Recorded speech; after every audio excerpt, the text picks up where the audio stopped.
So let's talk about the Indianapolis Colts. On paper, for years now, they have poured a ton of resources. We're talking cash, we're talking high draft picks, into building a secondary that is supposed to give offensive coordinators absolute nightmares.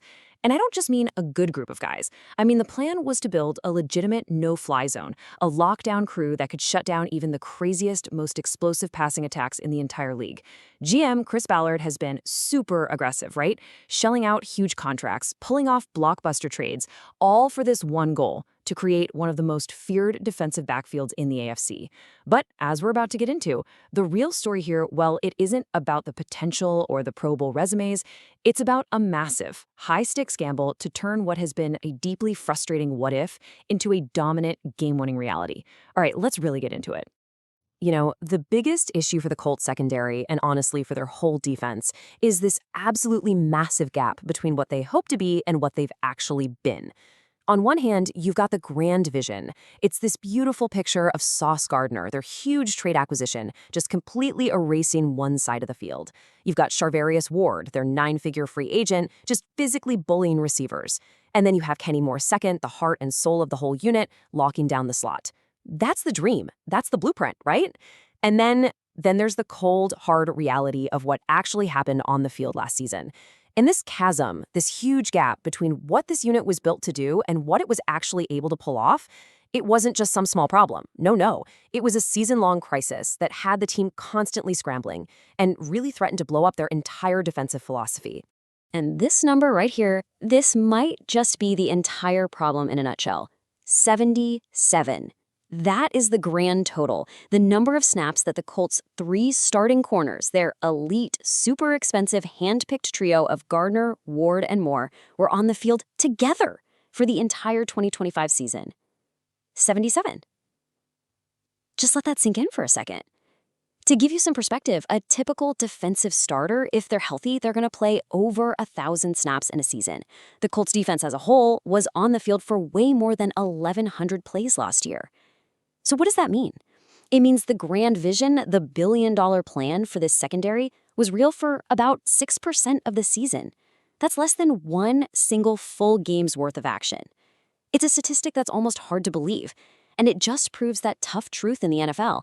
You can have all the all-pro talent in the world, but it means absolutely nothing if those guys can't stay on the field. So how in the world does a number get that catastrophically low? Well, it wasn't just one piece of bad luck. It was a total domino effect, a devastating series of injuries where each one just made the others worse. It all started with Charvarius Ward, their $60 million man. He had 3 separate concussions in just 3 months. That's a deeply, deeply concerning situation that cost him 10 games. And some reports said that people around him were genuinely worried about his future in football. Then you've got Sauce Gardner, the superstar they basically mortgaged their future to bring in. He got hit with a nagging calf strain. And you know, for a cornerback whose entire game is built on explosive breaks and speed, an injury like that is an absolute killer. And finally, the veteran leader, Kenny Moore II, spent most of the year fighting a tweaked Achilles tendon. Again, that's an injury that directly attacks a corner's main tools, limiting how they can backpedal and drive on the ball. Look, any one of these injuries by itself would have been a huge problem, but all of them combined? It was a perfect storm, a complete catastrophe that turned the Colts' dream secondary into something that really only existed on a piece of paper. Okay, so after dealing with this constant crisis, it became crystal clear to the Colts front office that they couldn't just head into 2026 crossing their fingers and hoping for better luck. That wasn't a strategy. They needed a real high-level insurance policy. They needed a proven player who could step right in and perform without a massive learning curve. And that leads us to their big offseason move, what we're going to call the reclamation project. The team went out and signed the former Cincinnati Bengals standout, Taylor-Britt. But don't get it twisted, this was not just about filling a roster spot with some veteran. Oh no. This was a very calculated bet, a strategic play to get a player they think is a perfect fit for their system at a time when he was gettable. So what exactly is a strategic reclamation? It's not just about finding a cheap player in free agency. It's a specific team-building idea. It's about finding a player who is proven, high-end talent, but who's recently hit a rough patch because of very specific, easy-to-identify reasons. Things like an injury, or being in the wrong defensive scheme, or maybe even some off-field stuff. The whole idea is to get that player for a low price, and you're betting that by putting them back in an environment where they can succeed, by taking away those negative things, you can unlock that top-tier player they used to be, but for a fraction of the cost. It's the ultimate low-risk, high-reward move, and you could absolutely make the case that Taylor-Britt is the poster child for this exact kind of play. To really get why a player this talented was even available, you kind of have to look at his career like a three-act play. Act 1, 2023, he was a star on the rise. He was playing for the Bengals under his defensive coordinator, Anarumo, and he had an amazing year. He was physical, he was instinctive, and he allowed an absurdly low 56.7% completion rate when QBs were brave enough to throw his way. He looked like a future cornerstone for that Bengals defense. Then came Act 2, the really tough 2025 season. Cincinnati changed their defensive scheme, and Taylor-Britt just struggled to find his groove, starting only 2 of the first 8 games. Then came the big blow, a devastating Lisfranc injury to his foot, which is a notoriously tough injury for athletes to come back from. It required surgery and ended his season. And if all that wasn't enough, he also faced some legal trouble, serving a 5-day jail sentence from a reckless driving charge. So this perfect storm of a bad scheme fit, a major injury, and off-field drama, it made him available. And that brings us to Act 3, a fresh start in Indy on a 1-year, prove-it kind of deal. But here's the thing, this wasn't just some random signing, taking a flyer on a talented guy and hoping for the best. The Colts believe this whole reclamation project is going to work for one very specific reason. There's a single factor that, in their mind, outweighs all the risks we just talked about. And that factor is the man who is now his defensive coordinator in Indianapolis, Anarumo. Yep, the exact same coach who designed the defense where he had his career-best season back in Cincinnati. You could argue this reunion is the absolute key to the whole gamble. It's the one thing that makes this a calculated risk instead of just a blind hope. The difference for Taylor-Britt really does come down to the system, and it is a night and day comparison. In Anarumo's defense, he was a perfect schematic fit. Anarumo's system is famous for being complex, for tricking quarterbacks with disguised coverages. He wants physical, sticky corners who can get up and press receivers at the line and who have the football smarts to handle complicated assignments. That is Taylor-Britt's game to a T. And just look at the stats. In the 2 seasons he played for Anarumo, he was an absolute ball magnet, racking up an incredible 27 passes defended and 7 interceptions. Then, in the new, different scheme in Cincy in 2025, it was just a difficult fit. He clearly wasn't the same guy. He couldn't find a rhythm, and he was basically a backup even before he got hurt. So this isn't just a story about a player getting better or worse. It's a perfect example of how a player's value can skyrocket or plummet based entirely on the system they're in. And hey, you don't have to just take my word for it. Taylor-Britt said it best himself when he talked about coming back to play for his old coach. He said, "Man, we had a great relationship. When he gave me a call and had me come up, I was very excited, man. Can't wait for this opportunity."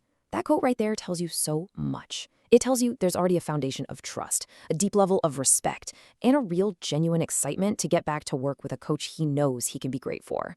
That personal connection is a huge deal. It completely gets rid of the normal learning period for a new free agent. Like one source pointed out, he can step in from day one already knowing the playbook, already fluent in the language of the defense, which makes him the absolute perfect high-level insurance policy for a team that desperately needs one. Okay, so with Taylor-Britt now in the mix, let's zoom out and really look at the massive ripple effect this one signing has on the entire cornerback room.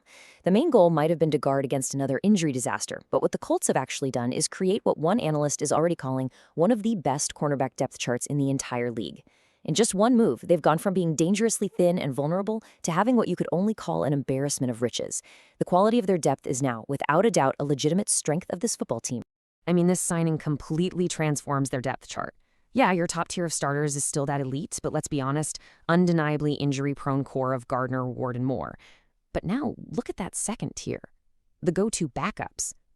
This is where the whole game has changed for Indy. You now have Taylor-Britt, a player with legitimate starting talent. A guy with Pro Bowl potential as your primary rotational corner. He's not just a depth guy, he's a complete luxury. And he's joined by Justin Wally, a promising rookie who was already turning heads with the first-team defense in camp before he got hurt, and Mickey Blackman, who got thrown into the fire last year and really held his own, starting 11 games.